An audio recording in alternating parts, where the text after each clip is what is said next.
నమస్తే, welcome to our channel. నేను సౌజన్య. జగన్మోహన్ రెడ్డి చేసినటువంటి కుట్రలు ఏవైతే ఉన్నాయో అవి ఆయనకే చుట్టుకున్నాయి. దానివల్ల ఆయన మీద ప్రతి చోట కూడా వ్యతిరేకత కనిపిస్తుంది. సో దాంతో చంద్రబాబు విజన్ ఏంటనేది బయటకు వస్తుంది అనేటువంటి వార్తలు వినిపిస్తున్నాయి. దీనికి సంబంధించి మనతో మాట్లాడడానికి, వారి విశ్లేషణని మనతో పంచుకోవడానికి ఈరోజు మనతో పాటు ఉన్నారు టీడీపీ స్పోక్స్ పర్సన్ సూర్యదేవర్లత గారు ఉన్నారు. వారితో మాట్లాడదాం. నమస్తే అండి. నమస్తే. సో జగన్మోహన్ రెడ్డి కుట్రలన్నీ కూడా ఇప్పుడు బయటపడుతున్నాయి. దాంతో చంద్రబాబు విజన్ ఏంటనేది కూడా అందరికీ తెలిసి వస్తుందని చెప్పి వార్తలు వినిపిస్తున్నాయి. అంటే ఇక్కడ జగన్మోహన్ రెడ్డి చేసినటువంటి కుట్రలు ఏంటి? First of all Jaganmohan Reddy ఏది చేసినా సెట్టింగులు అలాంటివి చేయటమే కానివ్వండి, ఇంకెప్పుడు కూడా ఆయనకి ఒక విజనరీగా ఆలోచించి దాని మూలన డెవలప్మెంట్ ఏంటి, అది 10 మందికి పనికొస్తుందా, 10 తరాలు మన గురించి చెప్పుకునేటట్టు ప్రాజెక్ట్స్ కడదామా, అలాంటివి ఏమీ లేవు. ఇప్పుడు పట్టుసీమ కట్టేటప్పుడు ఏం చెప్పాడు, అది వద్దు, అది వేస్ట్ ప్రాజెక్ట్ అన్నట్టు చెప్పాడు. సో అది బాబు గారికి ఉన్న విజనరీతోనూ ఆయనకున్న అనుభవంతోనూ ఆయన అది కడితే అది కంప్లీట్ అయితే, ఆ ప్రాజెక్ట్ కంప్లీట్ అయితే 4 జిల్లాల రైతులకి కొంచెం అందుబాటులో నీరు ఉండటమే కానివ్వండి, వ్యవసాయానికే కానివ్వండి, సాగుకి బాగుంటుందని ఆలోచన ఆయన ఆలోచించారు. ఆయన ఆలోచించిన విధానం కరెక్ట్ అని చెప్పేసి ఈరోజు అందరికీ తెలుస్తుంది. అది ఉండబట్టే 4 జిల్లాల రైతులకి ఈరోజు పుష్కలంగా వాటర్ అనేది రైతులకు అందుతున్నది అంటే ఆ పట్టుసీమ మూలానే. అలాంటి ప్రాజెక్టులన్నీ నారా చంద్రబాబు నాయుడు గారు హయాంలో అది కంప్లీట్ చేసుకొని దాని మూలాన 4 జిల్లాల రైతులు కానీ బాగుపడటం జరిగింది.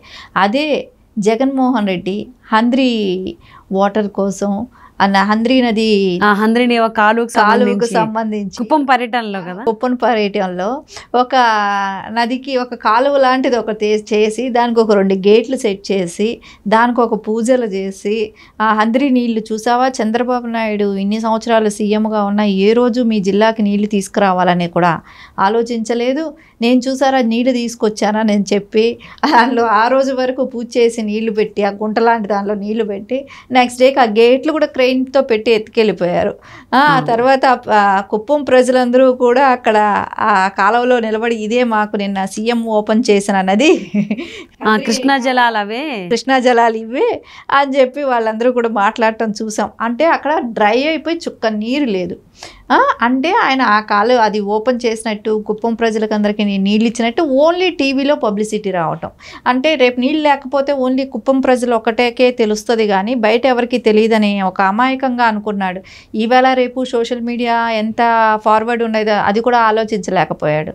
అంటే ఇలాంటి ఫేక్ చేస్తా ఇట్లాంటివి చేస్తుంటే ఎంతవరకు మనం ప్రజల్లోకి బిలీవ్ చేస్తారనే ఆలోచనలో ఉన్నాడో అర్థం కావట్లేదు. కనీసం ఇప్పుడు సిద్ధం సభ అని చెప్పి బస్సు యాత్ర అని తిరుగుతున్నాడు. మహిళలు ఖాళీ బిందుల్లో వచ్చి ప్రదర్శిస్తున్నారు. నీళ్లు మహిళలకి తాగునీరు కూడా ఇవ్వలేని పరిస్థితిలో ఉన్నాడంటే జగన్మోహన్ రెడ్డి ఈ 5 సంవత్సరాలు తాగేదానికి నీరు కూడా, అంటే కడప ఈ జిల్లాలన్నీ కూడా ఆయన సొంత జిల్లా కదా, కడప జిల్లా, రాయలసీమ జిల్లాల్లో తాగునీరు కూడా ఇవ్వలేకపోయాడా ఇన్ని సంవత్సరాలు 5 ఏళ్లుగా ఉండి? ఏ రోజు కూడా నారా చంద్రబాబు నాయుడు గారు ఉన్నప్పుడు అలాంటి బాధపడలేదే ప్రజలు? రైతులకే కానివ్వండి, సబ్సిడీలు ఇవ్వటమే కానివ్వండి, వాళ్ళకి సకాలంలో నీరు ఏ టైంలో స్టాప్ చేయటం, ఏ టైంలో వదలటం, వాళ్ళకి ఏ పంట ఎప్పుడు వేసుకోవాలంటాం, వాళ్ళు పండించిన పంటలకి మద్దతు ధర కల్పించటం, ఇవన్నీ కూడా చంద్రబాబు నాయుడు గారికి ఒక విజనరీ ఉన్న లీడర్ కాబట్టి ఆయనకు ఒక అవగాహన ఉంటుంది రైతుల మీద ఏ టైం ఎట్లా చేయాలి. అది కూడా కాకుండా ఆయన రైతు నుంచి వచ్చిన వ్యక్తి కాబట్టి ఆయనకు ఒక అవగాహన ఉంది. ఈ జగన్మోహన్ రెడ్డికి ఏముంది, ఫ్యాక్షన్ నుంచి వచ్చాడు కాబట్టి ఇంకా ఫ్యాక్షన్ గురించి దాని గురించి చేయటం అలాంటివి చేయటమే తప్ప ఆయనకి ఏ రోజు కూడా రైతు మీద అవగాహనే కానీ, నీళ్ళు వాటర్ సోర్సెస్ ఎలా వాడుకోవాలి, ఎలా ప్రాజెక్టులు కట్టాలనే కానీ ఇలాంటివి ఏది కూడా ఆయనకు అవగాహన అనేది లేదు. అంటే అవగాహన లోపం వల్లనైనా ఈ పట్టిసీమ ప్రాజెక్ట్ అనేది దండగా అని చెప్పారు. సో మీరు చెప్పిన దాన్ని బట్టి చూస్తే పట్టిసీమ ప్రాజెక్టు వల్లే ఆల్మోస్ట్ కృష్ణా డెల్టాకి సాగునీరు వెళ్ళడం కావచ్చు, 4 జిల్లాల ప్రజలందరూ కూడా తాగునీటికి కూడా ఉపయోగపడిందని చెప్పేసి కూడా ఉంది. దాని గురించి ఏమంటారు మరి? ఖచ్చితంగా 4 జిల్లాల రైతులకి సాగుకే కానివ్వండి, తాగునీటికే కానీ పక్కగా పట్టుసీమ ఉండబట్టే వాళ్ళకి ఈరోజు పంటలు పండించుకోగలుగుతున్నారు. అదే జగన్మోహన్ రెడ్డి దాన్ని దండగా దాని మూలాన పెట్టే డబ్బులు వేస్ట్ అది ఇది అన్నాడు. కానీ ఈరోజు అది ఉండబట్టే కదా ప్రజలకందరికీ కూడా 4 జిల్లాల ప్రజలకి ఈరోజు ఏ పంట పండించుకోవాలన్నా ఒక ఆధారం అంటూ ఉంది కదా. సో జగన్మోహన్ రెడ్డికి ఎప్పుడూ కూడా అవగాహన అనేది లేదు. ఏదో కలిసి వచ్చి ఒకసారి సీఎం అని చెప్పటం, రాజశేఖర్ రెడ్డి గారు చచ్చిపోవటం, ఫ్యామిలీ అంతా వెనకబడి తిరగటం, మాకు ఒక్క ఛాన్స్ ఇవ్వండి, ఒక్క ఛాన్స్ ఇవ్వండి అనే ఒక దీంతో తిరగటం, దాని మూలనే సీఎం అయ్యాడే కానీ ఆ సీఎం అయిన తర్వాత కూడా ఆయన ఏ రకంగానూ దాన్ని నిలుపుకోలేకపోయాడు. అంటే ఒక అభివృద్ధి పదంగా కానీ తీసుకెళ్ళి ఉంటే ఎలా ఉండేదో చెప్పలేం. కానీ ఆయన ఎక్కడా కూడా ఆయన సక్సెస్ఫుల్ సీఎం అనేది మటుకు ఎప్పుడు కూడా చరిత్రలో ఎవ్వరూ కూడా చెప్పరు. ఎందుకంటే ఒక రాజధాని లేకుండా చేశాడు. ఈ 5 ఏళ్లలో రాజధాని ఎక్కడంటే చెప్పుకోలేని పరిస్థితి క్రియేట్ చేశాడు. కాబట్టి అసలు ఆయన సీఎం కాదు అంటే మన ఇంక రేపు పొద్దున ఇప్పుడు ఈ 5 ఏళ్ళు కూడా ప్రజలకు ఎలా ఉంటుందంటే మనకు సీఎం కూడా లేడు అనే పరిస్థితుల్లోనే ప్రజలు కూడా ఉన్నారు. ఎందుకంటే ఎక్కడా కూడా అభివృద్ధి అనేది కనపడకపోవటం, మనకు క్యాపిటల్ సిటీ ఏదనేది తెలియకపోవటం, దాని మూలనైతే ప్రజలకైతే ఒక సీఎం ఉండి అక్కడ పరిపాలిస్తున్నాడు అనే ఇది కూడా లేకుండా పోయింది. అంటే రైతులకి ముఖ్యంగా సాగునీరు కావాలి. ఆ సాగునీరు కూడా లేక పంటలు సరిగ్గా పండక వాళ్ళు చాలా ఇబ్బంది పడ్డారనేది కూడా వినిపిస్తుంది. సో దానివల్ల చాలా ఇబ్బంది పడ్డారు, అంటే పంట నష్టం కూడా జరిగింది. సో దానికి సంబంధించి ప్రభుత్వం ఇవ్వాల్సినటువంటి పరిహారం కూడా ఇవ్వలేదు అనే విధంగా కూడా చాలామంది రైతులు బాధపడ్డారు. ఈవెన్ కొంతమంది ఆత్మహత్యకు కూడా పాల్పడ్డారు అనేది కూడా ఉంది. దాని గురించి ఖచ్చితంగా రైతులకి మద్దతు ధర అనేది కల్పించాలి. ఎందుకంటే వాళ్ళ పాపం పంట పండించి చేతికొచ్చే వరకు చాలా కష్టపడతారు. ఇప్పుడు టమాటా రైతులు ఉన్నారు, 1 సంవత్సరం వాళ్ళకి లాభాలు వచ్చాయి, కానీ ఎప్పుడూ కూడా అట్లా లాభాలు ఉండవు. తీసుకొచ్చి బయట పడేసేసి వెళ్ళిపోవటం.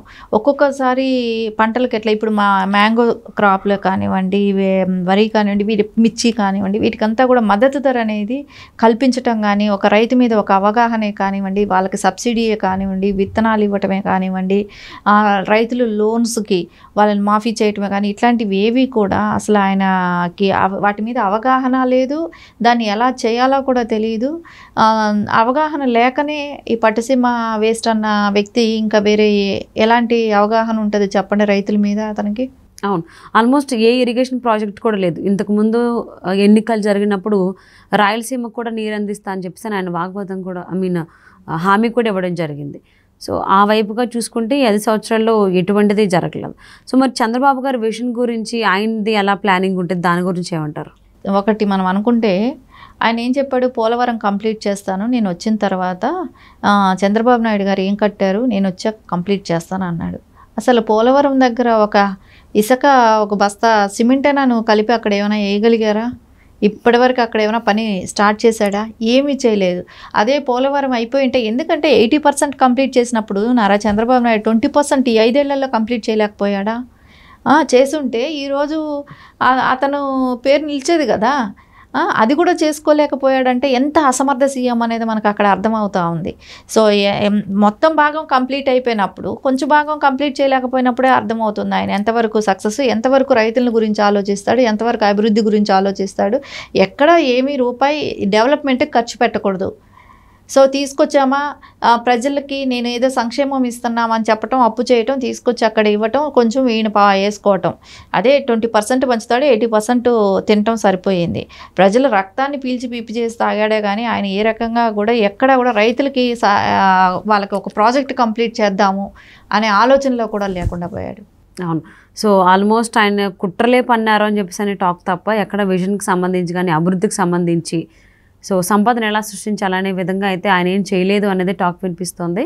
సో దాంతో చంద్రబాబు గారి విజన్ ఏంటనేది కూడా బాగా తెలిసి వచ్చింది అనేది కూడా చాలా మాటలు వినిపిస్తున్నాయి. సో చూద్దాం ఏం జరుగుతుంది ఏంటి అని.